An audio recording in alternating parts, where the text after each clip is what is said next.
Hi, welcome to Life at Your Own Will podcast. This is episode 2 of season 1. I'm your host, Will Venus, and today I thought it would be a great idea for me to answer some questions because I realised that a lot of you won't really know who I am, and so I thought I would let you know what I'm all about.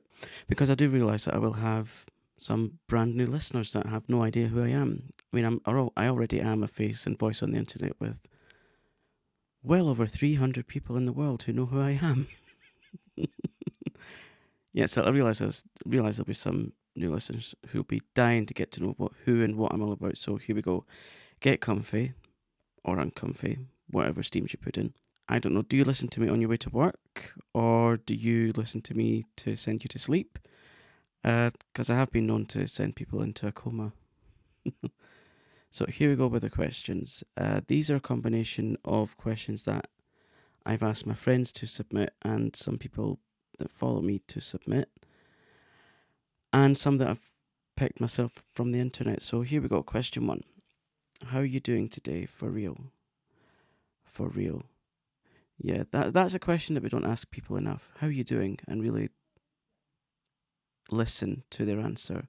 So how am I doing today? I'm feeling a little bit anxious, stressed. I don't know why. Perhaps it's because I'm recording and I'm thinking that I'm still not good enough, but I'll get over that. But other than that, yeah, I'm fine. Question 2. What has been going on in your life recently that you didn't expect? A slight amount of fame? Because if you're not already aware, I'm on the BBC News. I'm in an article about how I became a wig maker, so I didn't expect that. I didn't expect to be doing this podcast at all, but here I am talking to you guys. Yeah, I can't really think of much else because my life is quite regimented in terms of routine and things, so I don't really expect the unexpected, but I suppose you don't really expect the unexpected because then it would be expected, wouldn't it? Yeah. Question 3. Oh, no, this was one I didn't really want to answer. And I could do a whole episode on this one. How do you really feel about Matt Hancock? For that, I think you should batten down the hatches. I think he is, in my opinion, allegedly for entertainment purposes only because I don't want to get sued. In my opinion, he is a psychopathic narcissist. I cannot stand him for what that he... I mean, I don't care that he had an affair. It's absolutely no odds to me who he sleeps with or he falls in love with. But while we were all absolutely petrified that this virus that's going around was going to kill us, because that's what he was... I mean, because let's face it, he was the boss of everything. The buck stops with him. So it really was do as I say, not as I do. He promised to donate money to charity from the money that he got from I'm a Celebrity, Get Me Out of Here. He gave a fraction of it. He lies. He is a charlatan. Yeah, I could go further, but yeah, that would take an entire episode, and I'd probably want to discuss that with a friend. So if you want to know about how I fully feel about Matt Hancock, then let me know. And on a lighter note, question 4. Who's your favourite artist? Anyone that knows me knows that I absolutely adore Lady Gaga. She is an incredible singer, songwriter, actor, producer, musician, philanthropist, LGBTQ advocate, and ally. Her artistry it's unlike anything I've ever seen before. She is quite phenomenal.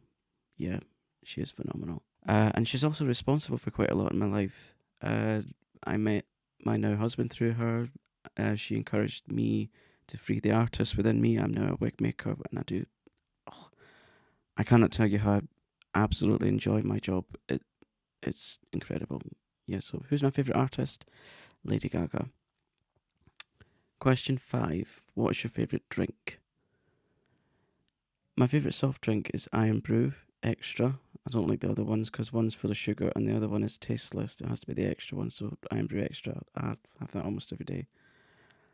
And I really like coffee as well. Not the freeze-dried stuff, because that's awful. I really like Lavazza pods. They are so nice. They're nicer than Costa or Starbucks, in my opinion. Question number 6. What is your favourite country to visit? Well, I can't profess to have been to many countries. The only country I've been to is Ireland, because I've got a lot of relatives there, and Italy. And out of those two, I mean, I like both of them, but Italy, by far, is such a lovely country. It's calm, it's clean, it's proud, it's respectful. It is as close, for me, as getting to utopia as it gets. It's such a lovely place. Well, certainly the place that I visited anyway with my husband. We went on holiday to Limone Solgarda. That's where we stayed. We visited Venice and Verona, and it's magical. It's absolutely magical. Question number 7. Who is the one person you admire the most, alive or dead? Well, I've kind of said who I admire the most, alive. That's Lady Gaga.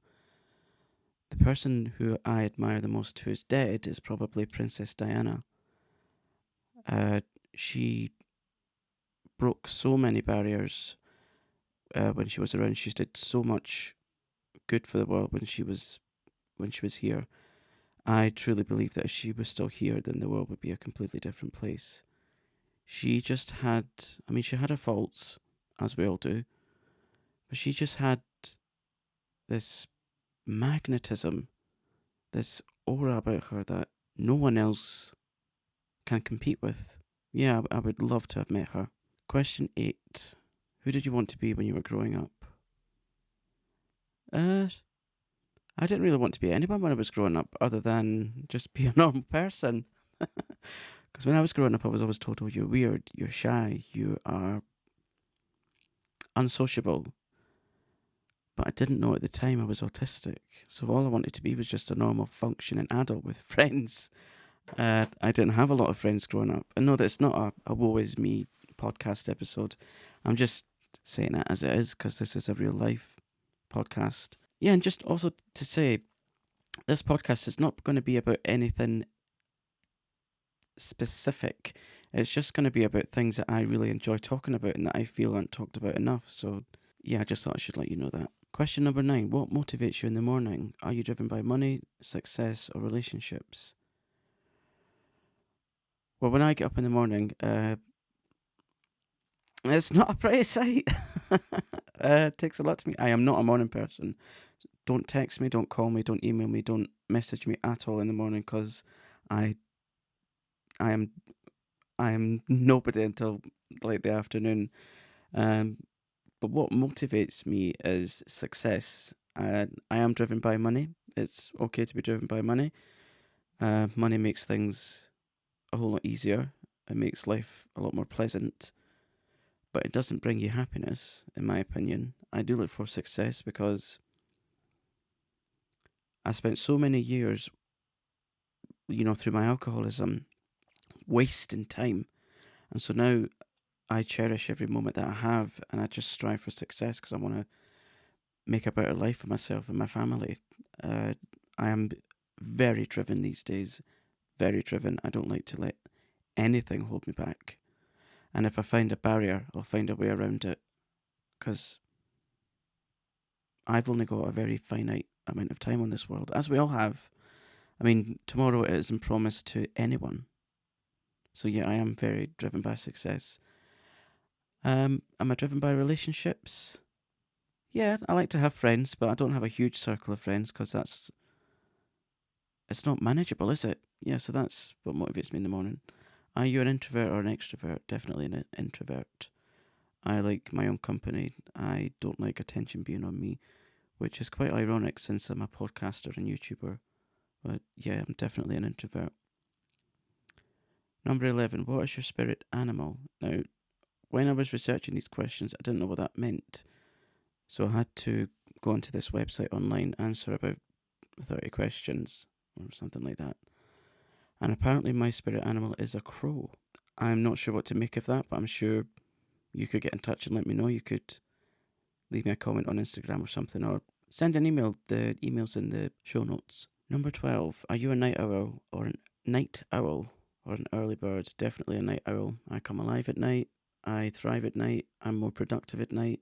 Probably that's because I've done all that I need to do during the day, and I can really focus at night time because everything's quiet at night time. I'm not great around noise. Number 13, what's your proudest accomplishment? I mean, I can safely say I have done quite a lot in my life, but my proudest accomplishment, it's quite difficult to say that, accomplishment. There you are. Probably staying sober. It's so difficult. People don't realise how difficult it can be. I mean, it's easier for some people, it's worse for other people, but for me it's quite difficult, especially with the pandemic and everything that we've all had to endure, and the forced social prison that we were all forced to endure, and all the trauma that you see in the news and the radio and TV. That's why I don't watch radio and TV or read papers. None of that. It's too traumatizing. And if you're easily traumatized, I'd advise that you do the same. Just do what I do and listen to my friends on YouTube, or create your own content. You know, there's room for everyone on social media. But yeah, my proudest accomplishment, staying sober and finding love. Yeah. Number 14. How have you changed the most over the past year? Over the past year? I don't know. I suppose getting comfy with how I look, how I sound, because I used to be absolutely petrified to listen to my own voicemail. Never mind record podcasts and YouTube videos. Yeah, that's a work in progress for me.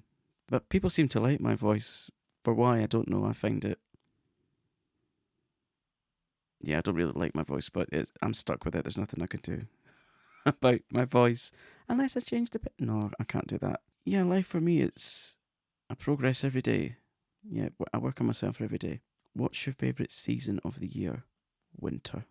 Why? Because it's cold. Because it's quiet. Because it's still. It's silent. Everything seems to slow down a bit. So yeah, definitely winter. And the snow's really pretty. Not pretty to walk in, but yeah, the snow's pretty. Number 16. What superpower do you wish you had? Ooh, well, that's an interesting one. I wish I could go back in time. Definitely, I'd love to visit periods of history to see what they were actually like in day-to-day life. Because it's all very well seeing photos and videos, but I'd love to time travel and also see relatives that have passed away. I would love to do that. Number 17. Have you met anyone famous? I have. I have met the Birds of a Feather cast. So that was Linda Robson, Leslie Joseph, and Pauline Quirk. I got chatting to Linda Robson on Twitter years ago, and she's so lovely, and she arranged for me and my mum to go and see the theatre version of Birds of a Feather when it was on in I think it was 2013, and we met Linda at the stage door, and she led us through to meet Pauline and Leslie. Bearing in mind that I'd grew up watching Birds of a Feather, that was so incredible. And Leslie Joseph, she's absolutely tiny. She's tiny. And Pauline Quirk, she's really shy. So I've met them. I've met Martina Cole, who's a crime fiction author. Well, that was a book signing, so can you really call that a meeting? Yeah, I suppose you could.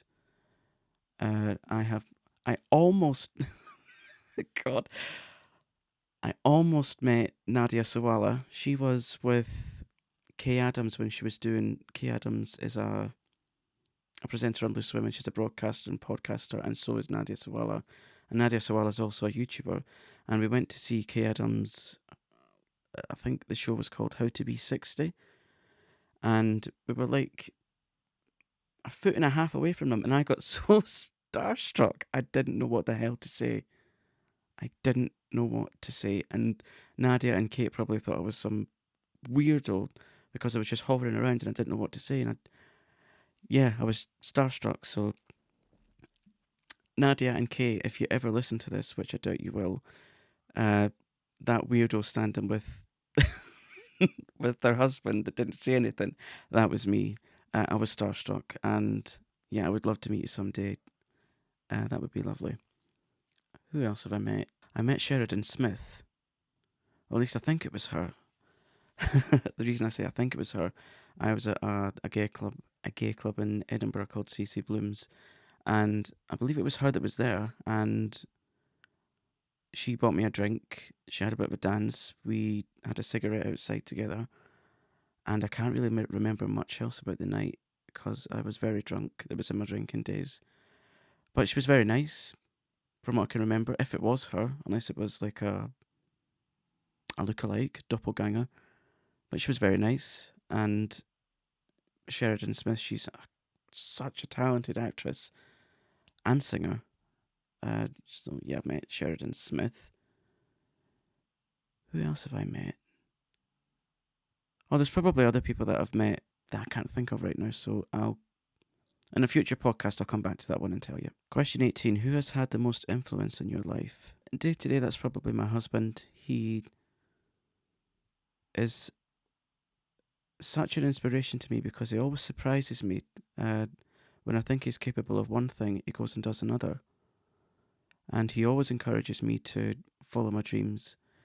He's always there to pick me up when I'm feeling anxious or stressed, and you know, he's quite a calming influence. Yeah. Lady Gaga, of course. She is so special to me. And the rest of my family as well. They're all very supportive of me. Number 19. This is 19 out of 20, so we're nearly at the end. What's your spiciest opinion most people disagree with? Most spiciest opinion people disagree with you on? Well, if we're being honest, I'm going to say lockdowns. I don't agree with them at all. At all. I'm not saying that this virus doesn't exist for one moment. Of course it does. But lockdowns weren't the answer. They were not the answer. And I don't care who disagrees with me. If you saw the stats of people ending their own lives, of domestic homicide, of the children that were killed, of the children that were tortured, you wouldn't agree with them either. And if you do agree with lockdown, then you're agreeing with all of those things that are just listed. Yes, I do realise they were trying to protect us, but they weren't. When you hear the stories of how social services and other people weren't allowed to see children that could have been saved, yeah, I don't agree with lockdowns. And I don't agree with anything other than complete autonomy. That's why this podcast is called Life at Your Own Will. Doing things at your own will. Of course, it's named kind of after me as well, but I truly believe anyone in this life should have complete autonomy over themselves. They should be able to decide what they want to do in life, who they want to be with, how they want to express themselves, what they do or don't do to their bodies, what they do or don't put into their bodies. Everything. Because in my opinion, people who are forced to do things to their bodies that they don't want, that's coercive control.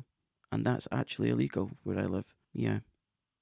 I don't know if you agree with me or not, but that's what humans are like. If you don't agree, then that's fine. We'll just have to agree to disagree. Number 20, last question. What is your favourite quote? I did research this one, and I thought I would bring it back to Lady Gaga again. Yeah, I am obsessed with her. I will freely admit that. I am a little monster. Rah, rah, rah. Gaga, ooh la la. And it's this one, and I really agree with this one. We need fantasy to survive because reality is too difficult. Yeah. And whatever fantasy you have in life, just live it. We only live once. If you've got a fantasy you want to live, go out there and live it. And a couple of bonus questions that my husband actually submitted for this podcast episode. So, what can listeners expect from you next? Well, what a great question. You can expect interviews. You can expect more episodes about autism if you want to hear it. In the distant future, you'll probably expect episodes about ADHD.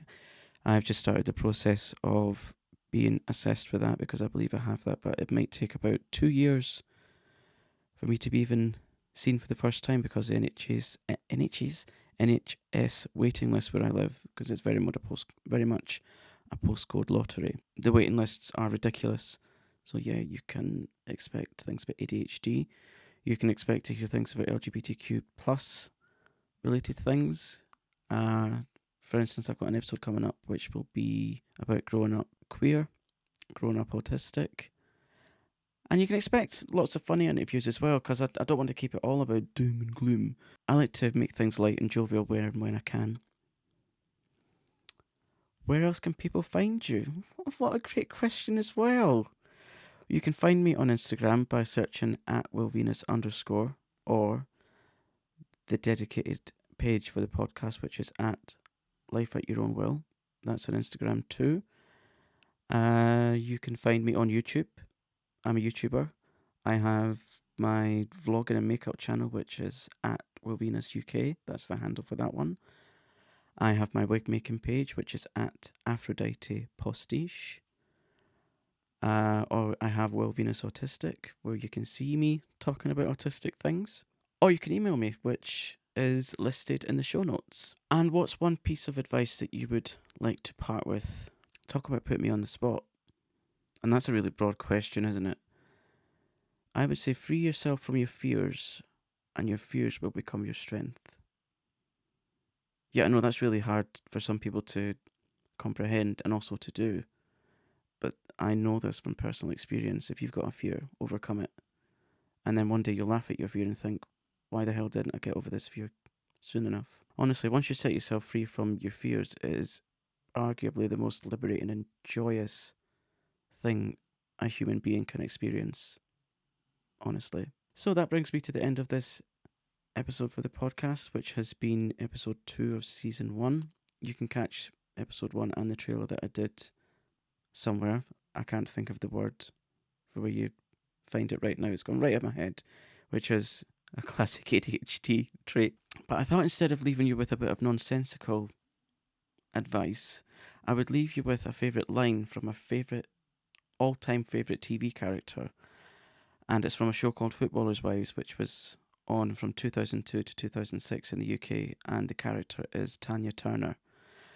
And it is this line when she meets a woman that her husband has been having an affair with, and she says this: "This is just a friendly warning for the future. If you go anywhere near my husband again, it'll take more than Botox to sort your face out." I love that. Thank you so much for listening. Thank you for being here. I will see you next week. Same time, same place. Take care.